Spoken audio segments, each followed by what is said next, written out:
Learn from the experts how to service your engine oil the right way. Today we will be referencing the Piaggio P180 Avanti 1 Aircraft Flight Manual, Section 8, Airplane Handling Service and Maintenance, Report Number 6591, and the Piaggio P180 Avanti 2, Pilot's Operating Handbook Section 3, Report Number 180-Mike Alpha November-0030-01102 for checking and servicing the engine oil levels. We will also reference the Aircraft Maintenance Manuals, Task Number 12-10-08-600-801 and 802. Servicing the engine oil level generally isn't a messy job, but we recommend using mechanic's gloves anyway. Get a roll of shop rags and keep them close by for when they are needed. You will also need a funnel and a church key, also known as an oil can opener. And of course, let's not forget the safety glasses. A ladder suitable for safely climbing up onto the main wing. A non-slip mechanics mat or a fender cover that will not slide easily on the paint. Alternatively, you can use a bathtub mat with a rubberized bottom to prevent slipping. And a parts tray. Our preference is one that is made of silicone or rubber to help prevent slipping. You will need to know what brand of oil is currently being used. Do not mix brands, even though they are the same mill spec. Corrosion and paint loss on the interior of the engine may occur. Typically, it is going to be Mobil Jet Oil 2 or Eastman 2380, formerly known as BP 2380.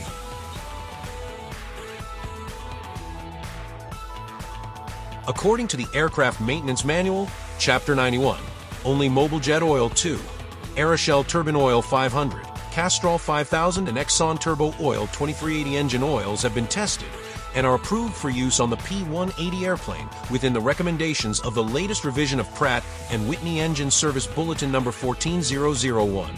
The other oils listed in the above Pratt & Whitney Engine Service Bulletin are not approved for use on the P180 airplane. It is always a good idea to have a spare dipstick O-ring or two handy. The engine IPC calls out part number AS3209-018. Alternatively, you can use M83248/1-018. Let's head out to the airplane and check the engine oil levels. First, we must ensure the battery is connected. Now, let's head around to the ground test refuel panel and check the oil levels using the oil level indicating dipsticks. Please note, the proper time to check the engine oil levels are 10 minutes after engine shutdown. However, we check them on the pre-flight inspection as well. The dipsticks are designed to trigger a low oil indication with 2 quarts or more below full.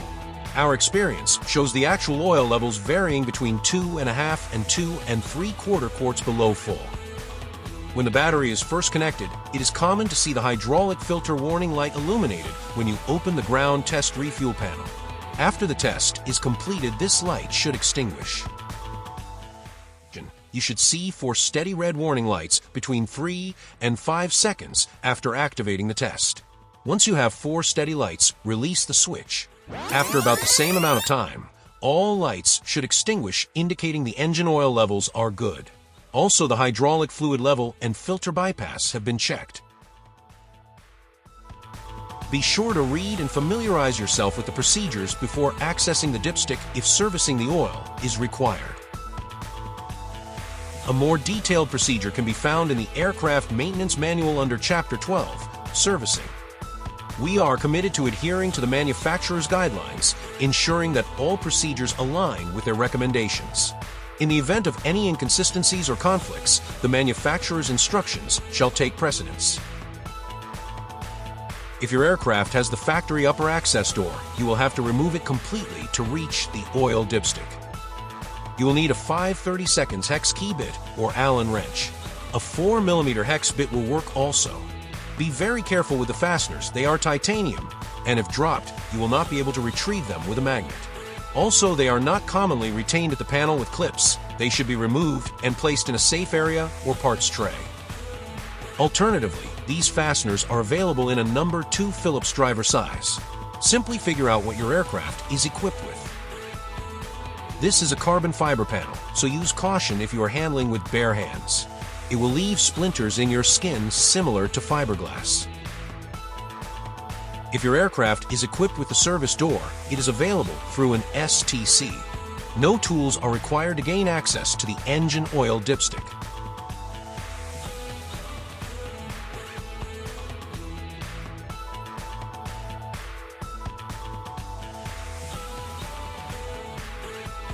When climbing onto the wing, be sure to identify the wing leading and trailing edge.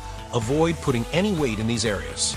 The wing leading edge can be bent if you place your body weight in a localized area, so try to place your weight behind it on the main wing structure itself.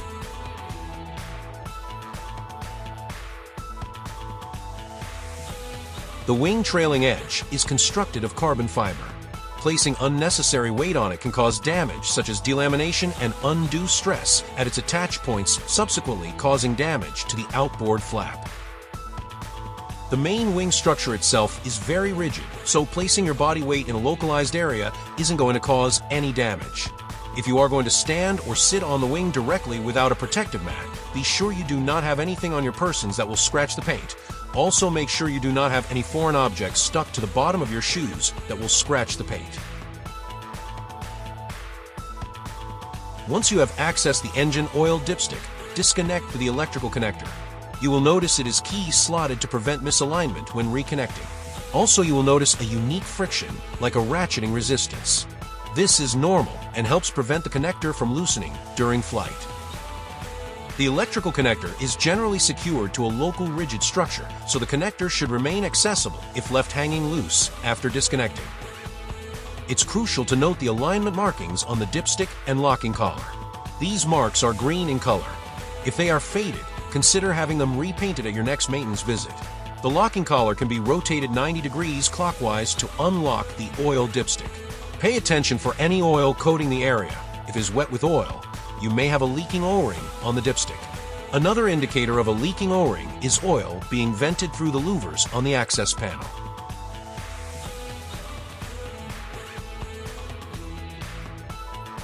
Go ahead and inspect the O-ring. Look for cuts, nicks, and stretching. This O-ring generally has a long life, but if you are in doubt, change it. The oil reservoir is pressurized. If the O-ring is damaged, it will not take long for the oil to depart. Here at Sims Air, we change these O-rings every 12 months or 200 hours, regardless of condition.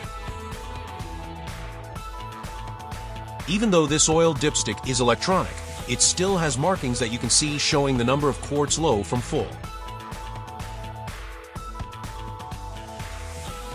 Grab a few of your blue shop towels and cup the bottom of the oil dipstick when pulling it out. It will drip with residual oil because of the large internal area of the float housing. Also inspect the electrical connector at the top of the oil dipstick for sealant condition and leaks. Be sure to handle the oil dipstick carefully. If struck against a hard object or dropped, the oil dipstick can be damaged. More information regarding engine oil dipsticks can be found in Piaggio's Service Bulletin number 80-0287 Revision 2. When adding oil, use the funnel to add it directly into the oil dipstick tube. Generally speaking, when your engine oil warning light illuminates, you add only 1 quart. Be sure to have a method of logging when you add oil, so you can accurately verify the flight hours per quart of oil you are consuming or leaking. We see an average of 25 flight hours per 1 quart. On new engines or engines freshly overhauled, it is not uncommon to see up to 50 flight hours between quarts. Pratt & Whitney limits no more than 1 quart loss per 10 flight hours. When reinstalling the oil dipstick, it can be clocked in only 2 positions. Check the key slots of the electrical connector to position it as desired.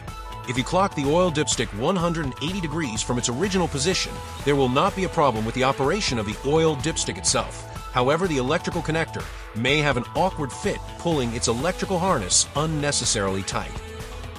When re-engaging the oil dipstick, align the dipstick into the locking collar slots and press against the lock spring. The collar will snap back to its locked position. Verify the green alignment marks line up between the locking collar and the oil dipstick. Be sure to give the oil dipstick a gentle tug, ensuring it is secured before reconnecting the electrical connector.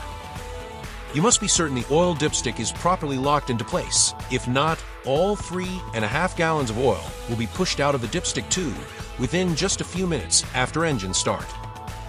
Once the electrical connector is installed, check the ground test refuel panel to ensure the oil light extinguishes. If the electrical connector is not properly connected or insufficient oil is detected, the engine oil light will remain illuminated. Thank you for watching. Be sure to visit us at www.simsair.com.